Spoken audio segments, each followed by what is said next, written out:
They said I was slipping, but maybe it was just the floor beneath me quietly giving way. The scent of lemon peel still clung to my fingers. The stove ticked behind me. A spoon clinked against the side of the teacup, and I remember thinking, I've done this dance 1,000 times. So why do they look at me like it's the first? They called it forgetfulness. But what if it was grief folding in on itself one memory at a time? The truth is, I never forgot. I just stopped reminding them. Because when a mother begins to fade, not in her mind, but in their eyes, it doesn't matter how sharp her memory still is. They've already written her ending. I remember the moment it shifted. It wasn't loud. It wasn't cruel. It was in the way they watched me. Ethan started asking twice if I took my pills. Vanessa began gently correcting stories I'd told 100 times. One day I found the sugar jar labeled twice, once in print, once in permanent marker. Just to be sure, she said with a smile, and I smiled back. Because what else can you do when your reality is being rewritten? With polite ink and concerned glances. There was no diagnosis, no tests, no moment I couldn't remember where I lived or who I loved.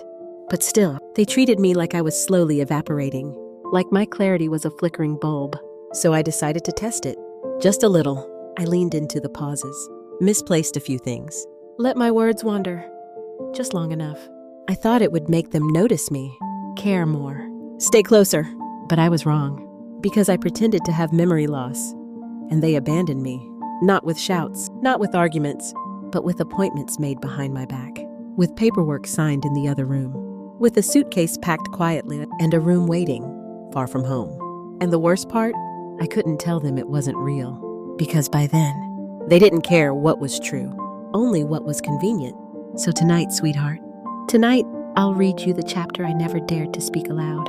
Not because I was afraid they were right, but because I was afraid I was the only one who knew they were wrong.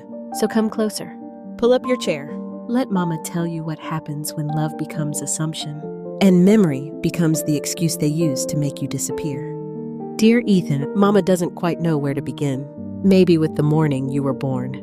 The sun hadn't come up yet, and the world felt still, like it was holding its breath, waiting just for you. You were so small, Ethan. Red-faced, wide-eyed, angry to be pulled into the cold. But the moment I held you to my chest, you stopped crying. You looked up, blinked once, and I knew. You were mine, and I was yours. I remember wrapping you in that yellow blanket with the little bears on the edges, the one you refused to let go of until you were 6. You used to carry it around the house like it held the secrets of the world. Maybe it did. You were always full of questions. Why do clouds move? Do bees sleep? Will you be here when I wake up? Yes, sweetheart. Mama was always there when you woke up. Even when I hadn't slept. Even when I was worn thin from working double shifts and coming home to bills I couldn't reason with. Even when I cried in the pantry because I didn't want you to see me unravel. I still made pancakes on Sunday. Still signed every field trip form. Still stood on the sidelines in the pouring rain, cheering louder than any other mama out there. I kept everything you ever gave me. The paper crown you made for me on Mother's Day. The scribbled note that said, I love you bigger than the moon. The crooked ashtray you swore was a candy dish. Even now, they're tucked inside a little cedar box. My Ethan box. A lifetime of you in fragments. But lately, I don't know where I stand in your life. You still hug me.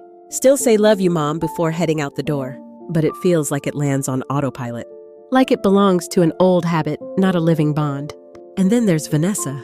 She doesn't say much, but it's in the way she watches me. Like she's waiting for something to fall apart. She labels my spice jars without asking. Double checks my meds. Takes photos of expiration dates and tacks them on the fridge. I used to tell myself she was just being thorough, just caring in her own way. But Ethan, something shifted. In her voice. In your silence. I ask you about your day, you say fine. I try to help with Ellie's homework, Vanessa says. She's got it. I offer to cook you already ordered in. I'm still here, but I feel like a guest in a house I helped build. So I'm writing this letter not because I'm angry, but because I'm afraid. Afraid that love can soften into tolerance, that presence can turn into burden, that a mother can become optional. Maybe you don't see it. Maybe it's not even intentional, but I do. And it hurts in places I didn't know still had nerves. So if one day you find this letter tucked inside a book or beneath the quilt I made you, know this. I've always remembered who you are, Ethan. I just hope you'll remember who I am too. Love always. Mama, you know, sweetheart. Mama always thought that forgetting was something that happened quietly, that it came with age like silver in your hair or slower steps. But no one tells you that the real pain doesn't come from forgetting. It comes from being treated like you already have. There's a kind of sadness that doesn't announce itself. It creeps in through the way they start explaining things you already know, the way they remind you to take your pills before you've even opened the bottle, the way their voices turn softer, slower, like you're a child again. Mama started noticing it, not in what they said, but in what they stopped saying. Ethan used to ask for my advice. Now he just nods like he's humoring me. Vanessa used to greet me when I came downstairs. Now she greets the coffee machine first. And the worst part? I began questioning myself. Not because I didn't remember, but because they were so sure I didn't. Have you ever stared at a light switch, knowing you turned it off, but double-checking anyway, because someone kept insisting you forgot? Have you ever apologized before you even knew what you were being accused of? That's what it's like, darling, to be erased in real time. Not with cruelty, but with concern. And when it comes with a smile, when it sounds like, "We're just worried about you," or "Don't worry, we've got it handled," it becomes harder to defend yourself, because love wears many masks, and sometimes care becomes control. I read something once, that emotional manipulation doesn't always shout. Sometimes it whispers through the cracks in your confidence. And for mothers like Mama, women who've spent a lifetime holding others up, we don't notice when the ground starts crumbling under our own feet, because we keep walking. But sweetheart, I need to ask you something, and I want you to really think about it. Have you ever stayed silent? Not because you had nothing to say, but because they made you feel like your words didn't matter anymore. Have you ever smiled? Not because you were okay, but because being fine was easier than being doubted again. Have you ever played along just to keep the peace? Mama did. I played along when Vanessa corrected the calendar. When Ethan said, "Mom, maybe you should sit this one out." When they talked about me like I wasn't in the room. And the scariest part wasn't that they didn't believe me. It was that I started to believe them. I began to doubt the sharpness I once held, to second-guess the clarity I'd earned over decades, to wonder if maybe I was fading. Not because I felt it, but because they wanted me to. And that, sweetheart, is a betrayal no one talks about.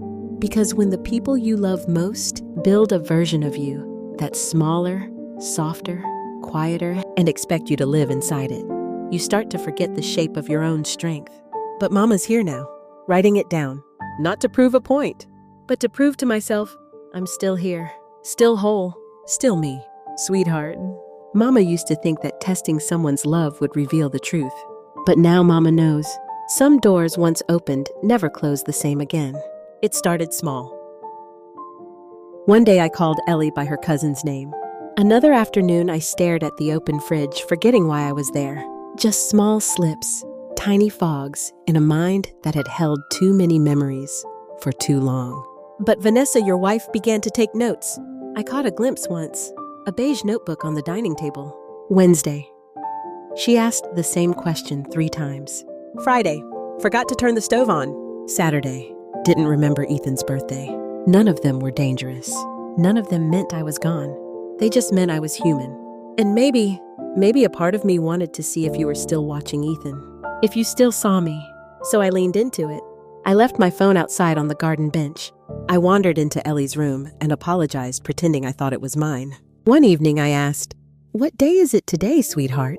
Your eyes flicked, quick, quiet, and then you texted Vanessa. 3 days later, we had a family meeting. You sat at the head of the table. Vanessa stood near the window holding a cream-colored folder. You said you just wanted what was best for me. Vanessa spoke gently, too gently. We found a lovely care facility nearby. Very clean, 247 support.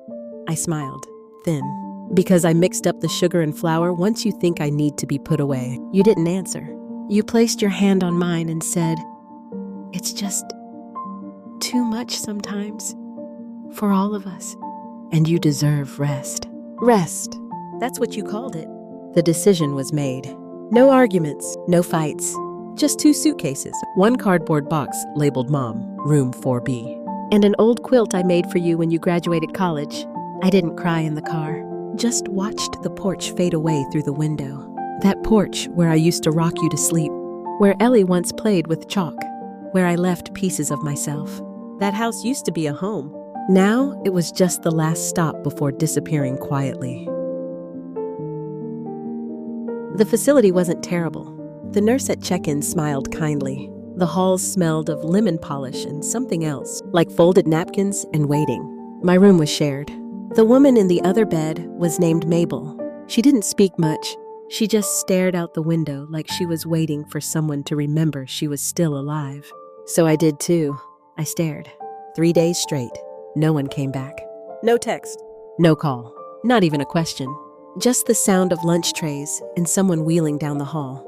On the 4th day, I asked the nurse, "Did my son leave an emergency contact number?" She checked the file, then paused. Only one name, she said. Vanessa. And next to it, "Do not notify unless final." Final, I repeated. And the cold wasn't just in the air anymore. It was inside me now. I sat in the little courtyard garden. A few rosemary shrubs stubborn and wild, and some roses trying their best. Mabel sat beside me silent. I asked, "Did you ever pretend to forget, just to see who'd care?" She looked at me, those clouded eyes, blinking slow. "You don't have to pretend," she whispered. "They already want you to forget." I stared at my hands. Hands that once braided Ethan's hair. Hands that wiped fevers, packed lunches, folded decades into a kitchen drawer. And all it took was one performance, one gentle act of pretending, to become the burden they were waiting to let go. "You didn't come, Ethan?" Vanessa didn't call. Ellie doesn't even know that her grandma remembers her ballet recital is next Thursday. Because no one talks about Mama anymore. Sweetheart, there are mistakes you can't take back with an apology. And there are tests you can't undo. I thought pretending would bring out concern. That it would remind you who I was. Instead, it gave them the excuse they needed to erase me without guilt. I wasn't moved out because I was broken. I was moved out because it was convenient to believe I was. But here's the part they don't know. I still remember every word, every sideways glance, every unopened door. I remember the way you held Ellie the first time and looked at me with tears in your eyes. I remember the storybook I read you 127 nights in a row. I remember how I stayed up baking 200 cupcakes for your high school fundraiser when no other mom had the time.